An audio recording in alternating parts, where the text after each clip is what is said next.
एक गांव में एक बूढ़ी माई रहती थी। माई का आगे पीछे कोई नहीं था, इसलिए बूढ़ी माई बेचारी अकेली रहती थी। एक दिन उस गांव में एक साधु आया। बूढ़ी माई ने साधु का बहुत ही प्रेम पूर्वक आदर सत्कार किया। जब साधु जाने लगा तो बूढ़ी माई ने कहा, महात्मा जी, आप तो ईश्वर के परम भक्त हैं, कृपा करके मुझे ऐसा आशीर्वाद दीजिए जिससे मेरा अकेलापन दूर हो।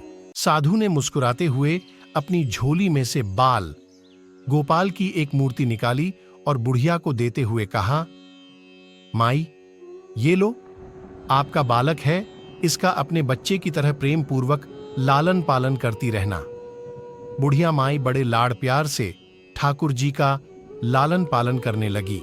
एक दिन गांव के कुछ शरारती बच्चों ने देखा कि माई मूर्ति को अपने बच्चे की तरह लाड़ कर रही है।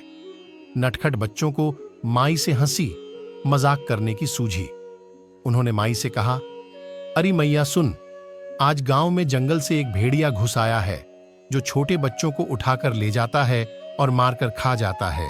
तू अपने लाल का ख्याल रखना, कहीं भेड़िया इसे उठाकर ना ले जाए। बुढ़िया माई ने अपने बाल गोपाल को उसी समय कुटिया में विराजमान किया और स्वयं लाठी छड़ी लेकर दरवाजे पर पहरा लगाने के लिए बैठ गई। अपने लाल को भेड़िए से बचाने के लिए बुढ़िया माई भूखी प्यासी दरवाजे पर पहरा देती रही।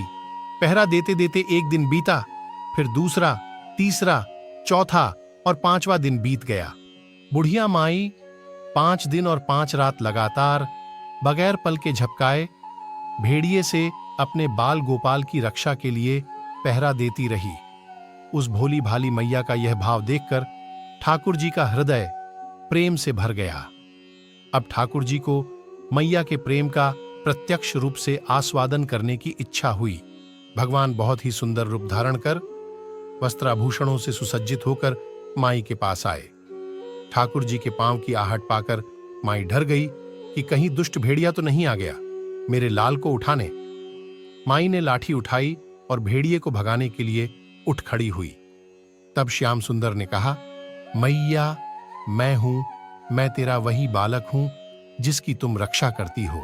माई ने कहा, क्या?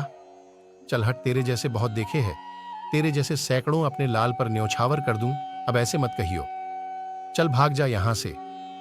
ठाकुर जी मैया के इस भाव और एक निष्ठता को देखकर बहुत ज्यादा प्रसन्न हो गए।